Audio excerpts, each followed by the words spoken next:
नमस्कार, आप देख रहे हैं कैपिटल टीवी बिहार। मैं हूं आपके साथ सृष्टि शाह। बिहार के राजनीति में राज्यसभा चुनाव के खत्म होने के बाद अब सीएम के नाम को लेकर चर्चा तेज हो गई है। ऐसे में जहां हर शब्द, हर इशारा और हर मंचीय तस्वीर के पीछे कोई गहरी कहानी छिपी हुई महसूस हो रही है। सत्ता के गलियारों में बातों की हलचल है, बयान सीमित है लेकिन संकेत बेहद मजबूत। चेहरे भले शांत दिख रहे हो मगर अंदर की अंदर सियासी समीकरण तेजी से करवट लेते नजर आ रहे हैं। इसी बीच दो नाम सबसे ज्यादा सुर्खियों में है, नीतीश कुमार और सम्राट चौधरी। एक अनुभवी चेहरा जिसने सालों तक सत्ता को स्थिरता दी और दूसरा जो तेजी से उभरते हुए नेतृत्व का प्रतीक बनता जा रहा है। लेकिन असली सवाल यही है, क्या ये महज संयोग है या फिर किसी बड़े राजनीतिक बदलाव की तस्वीर। आपको बता दें कि एक मंच, एक बयान और फिर सम्राट चौधरी को लेकर एक एंकर की जुबान फिसलना, इन घटनाओं ने उस चर्चा को आवाज दे दी है जो अब तक बंद कमरों में थी। इसके साथ ही राज्यसभा को लेकर उठती अटकलों ने सस्पेंस को और ज्यादा गहरा कर दिया है। क्या ये सब यूं ही हो रहा है या फिर पर्दे के पीछे कोई बड़ी पट कथा लिखी जा रही है? सब कुछ साफ नहीं है, लेकिन इतना जरूर है कि बिहार की राजनीति में कुछ बड़ा होने वाला है। तो चलिए जरा विस्तार से जानते हैं क्या है ये पूरी खबर। बिहार में बड़ा खेल शुरू, क्या बदलने वाला है सीएम चेहरा? संकेत या सियासी साजिश? मन से निकला बड़ा इशारा, एंकर की जुबान या सच? बिहार की राजनीति में इन दिनों एक बार फिर से हलचल तेज हो गई है। सत्ता के गलियारों में उठती फुसफुसाहटें अब खुली चर्चाओं में बदलते जा रहे हैं। केंद्र में है मुख्यमंत्री नीतीश कुमार और उनके संभावित उत्तराधिकारी के रूप में तेजी से उभरते नाम सम्राट चौधरी।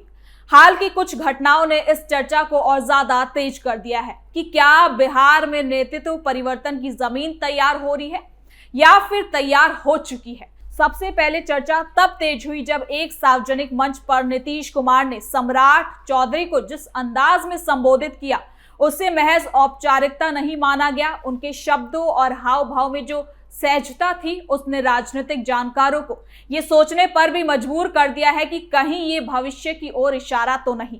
आपको पहले मैं वो वीडियो दिखाती हूँ जिसमें नीतीश कुमार सम्राट चौधरी की ओर भागते हुए नजर आ रहे हैं। और सब तरह से काम किया गया है। अब जितना काम किया जा रहा है सरकार में शुरू से और केंद्र सरकार का इतना सहयोग मिल रहा है और जितना ज्यादा जो आपको हम बता दिए कि सब के सब लोग इतना मदद कर रहे हैं और इतना मदद होगा और यहाँ जो काम हो रहा है बिहार बहुत आगे बढ़ेगा। तो यही हालत हो रहा है। तब बोलिए आपको ठीक लग रहा है? खड़ा होके बोला, हथवा उठा, बोला खड़ा होके बता, ठीक है ना? अब आप इधर आइए, देखिए, आइए सब लोग आइए।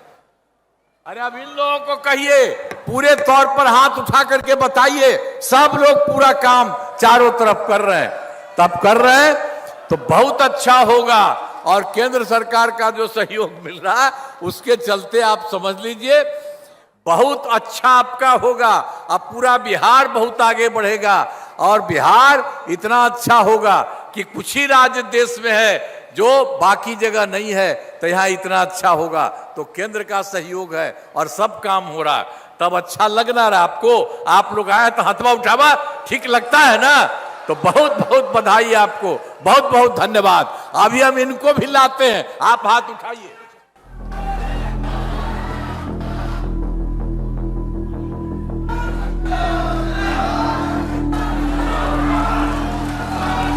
भागलपुर में एक कार्यक्रम के दौरान, समृद्धि यात्रा के दौरान आपको बता दें कि एक एंकर ने सम्राट चौधरी को मुख्यमंत्री कह के संबोधित किया। सबसे पहले आपको वो तस्वीरें दिखाते हैं जिसमें एंकर की जुबान फिसल गई है। धन्यवाद माननीय। अब मैं माननीय उप मुख्यमंत्री बिहार श्री सम्राट चौधरी सर को यहाँ पर आमंत्रित करती हूँ। हमारे माननीय उप मुख्यमंत्री, एक बार जोरदार तालियों से माननीय मुख्यमंत्री का स्वागत करेंगे। माननीय मुख्यमंत्री का स्वागत करेंगे। बोलिए भारत माता की जय। जय श्री राम, जय जय श्री राम। सुना आपने, लेकिन सबसे ज्यादा गौर करने वाली बात यह है कि सबने इसे बहुत सामान्य रूप से लिया, यूं ही जाने दिया। भागलपुर में समृद्धि यात्रा की रैली के दौरान एंकर की जुबान फिसल गई और एंकर ने उप मुख्यमंत्री के अलावा सम्राट चौधरी को अगला मुख्यमंत्री कह दिया। ये घटना भले ही एक साधारण गलती रही हो, लेकिन जिस समय ये हुआ उस वक्त पहले से ही माहौल गर्म था। इस एक तस्वीर ने पूरे राजनीतिक घटनाक्रम को एक नई दिशा दे दी है और विपक्ष ने इसे तुरंत लपक भी लिया है और सवाल उठाने शुरू कर दिए हैं। वहीं सत्ता पक्ष के भीतर भी इसे लेकर अलग अलग तरह की प्रतिक्रियाएं भी सामने आ रही हैं।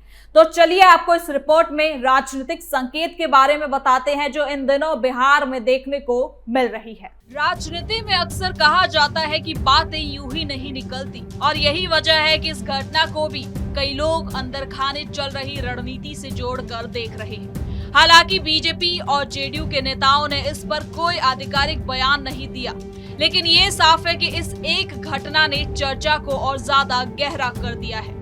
इन सब के बीच एक और महत्वपूर्ण पहलू सामने आया है। नीतीश कुमार राज्यसभा जा रहे हैं तो ये बिहार की राजनीति में एक बड़ा बदलाव है। लंबे समय से मुख्यमंत्री पद पर काबिज नीतीश कुमार अब राष्ट्रीय राजनीति को छोड़ वो दिल्ली की ओर रुख कर रहे हैं, राज्यसभा जाने वाले हैं। तो राज्य में नेतृत्व परिवर्तन बिल्कुल तय है। ऐसी स्थिति में सबसे मजबूत दावेदार के रूप में सम्राट चौधरी का नाम सामने आता है।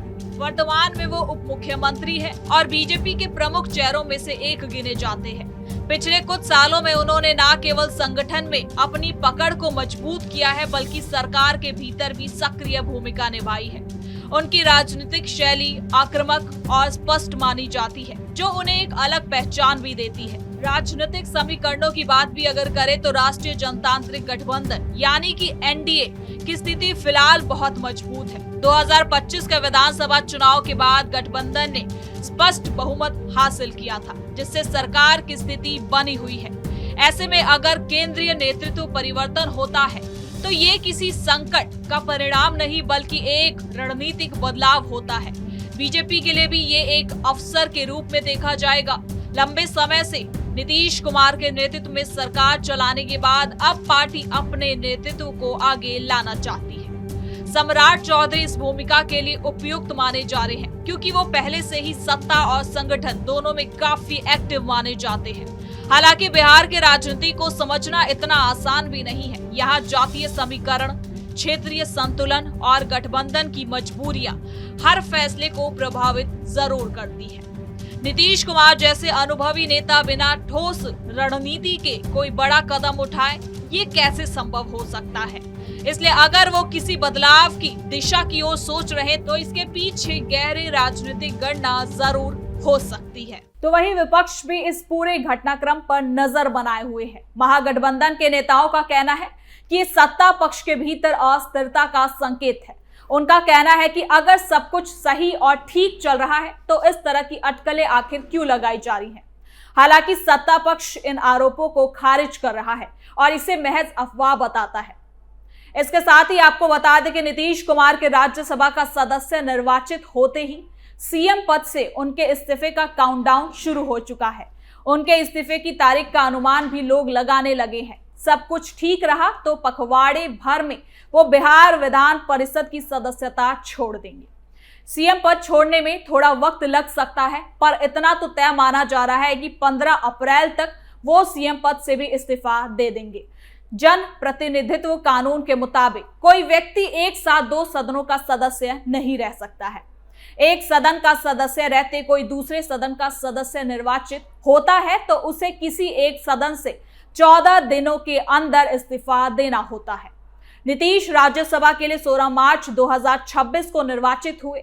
वो किस सदन का सदस्य रहेंगे अब तो ये उनको ही तय करना है, पर हाल में उन्हें 14 दिनों के अंदर ही ये फैसला करना होगा।